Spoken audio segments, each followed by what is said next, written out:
Hold on, back on my bullshit. These niggas been hitting, get hit with a full clip. They say they don't like me, they want me to hit them with. The off season is in full swing. Free agency is here, and it's a perfect time to speculate. What's going on, guys? The King of 161st Street, and I'm back with another video. And Hal Steinbrenner, to start this off season, had some interesting quotes. He said, honestly, my budget for Judge is going to be what it's going to be and what I feel like we can do. It's not limitless, obviously. In my opinion, we're going to be able to sign Aaron. That's not going to stop me from signing other people. So, depending on whether you believe this quote or you don't believe this quote, it's always fun to hear Hal Steinbrenner finally say he wants to spend money. So, where should he spend this money? Now, there are three obvious candidates for him to spend his money to. First on my list, Carlos Rodon.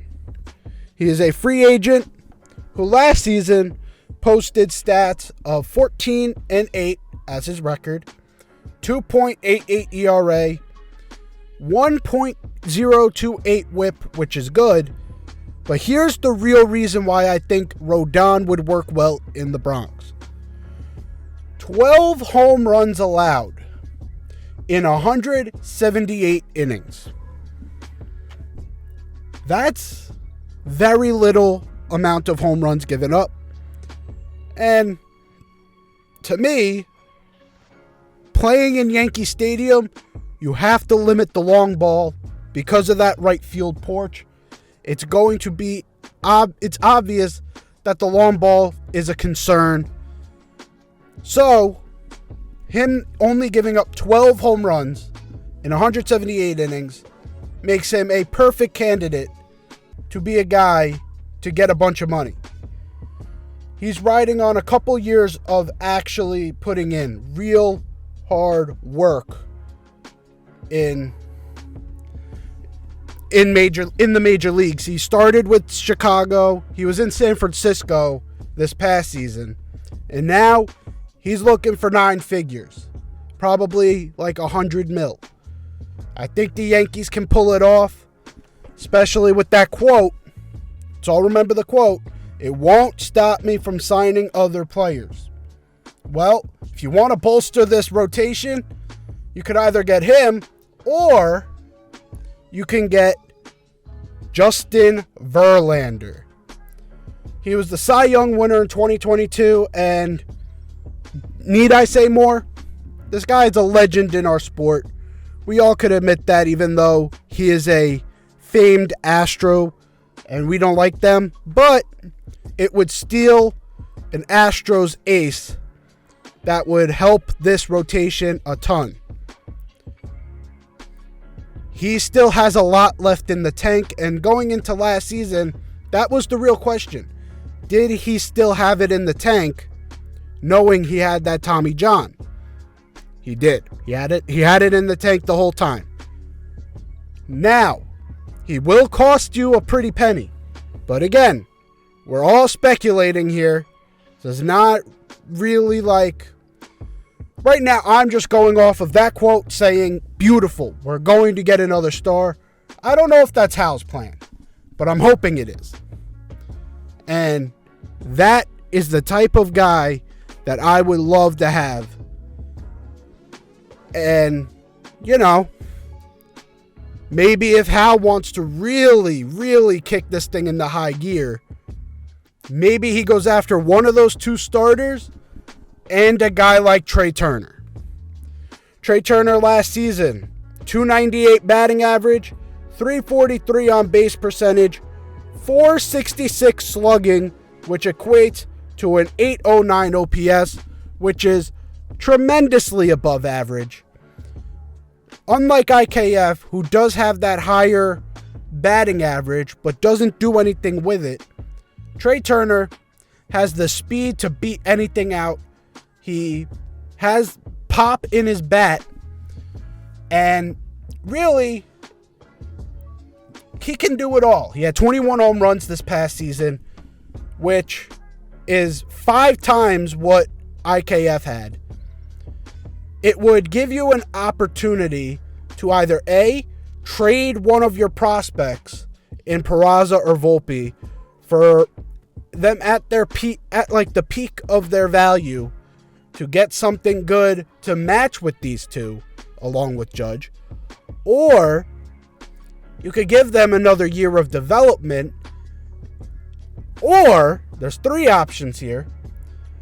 If this Gleyber Torres news is really like legitimate, then your prospects play second base alongside one of the best fielding first basemen in baseball who got robbed of the Gold Glove. And I will not stop saying it until next season starts. He got robbed of the Gold Glove. And Trea Turner, who is a really good security blanket in the middle of that infield.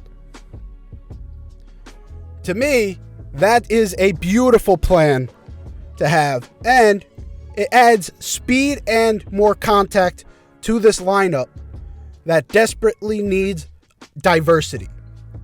We added Harrison Bader, which I love him in that 9 hole, not because he sucks at hitting. Like, Higgy had to be the 9 hole because he fucking sucked. Harrison Bader is the 9 hole because with his speed to flip the lineup over, he is the legitimate definition of the 9 hole being the second leadoff guy. And if that actual leadoff guy can be Trea Turner and we can match their speed, this team could be menacing with Judge in that 2 hole. Rizzo 3, Stanton 4. With those 2 high on-base percentage guys to start it off, and then you do work with Judge, Rizzo, Stanton, and then whoever down the line. But to me, Trea Turner is the type of guy to where, really the only thing, if you pass on him, you better be right about Volpe or Peraza. Bottom line. Because there is no, this is the prototypical perfect replacement for IKF. And I know IKF was supposed to be this bridge or a stopgap, as they like to call it, to Volpe, to Peraza. But obviously it's not, this plan is not fully working. We made it to the ALCS again for the first time since 2019. That's good. But we need to make it to the World Series. We need a pennant, and we need World Series championships.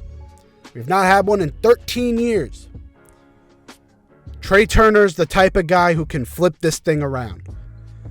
And there's 2 schools of thought with this, right? So these 3 that I listed out here, which you already knew I was going to talk about because of the thumbnail of this video, but this whole thing becomes totally different depending on what happens with Judge. Because if Judge re-signs, this is bolstering a lineup that is deadly. If Judge leaves, this is reformulating an entire lineup. And that means you may want to sacrifice a pitcher, possibly go with Trea Turner, and continue to trade your prospects now for legitimate stars. Losing Judge is detrimental to this franchise. I don't think it's going to happen. I'll believe it when I see it. So, in my opinion, this is more of a bolster your lineup that made it to the ALCS to try and get over the edge.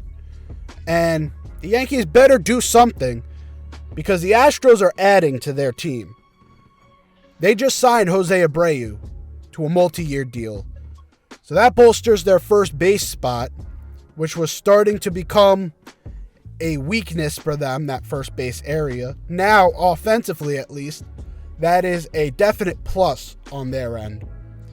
So the Yankees better do something to bolster this lineup and, sort of change this tide of constant mediocrity.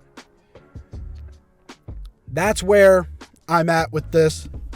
Hopefully you enjoyed. Let me know, who do you think the Yankees should sign? Is there anyone that I didn't mention here that you want the Yankees to sign? Let me know down below. And yeah, I'll see you guys next time. Peace.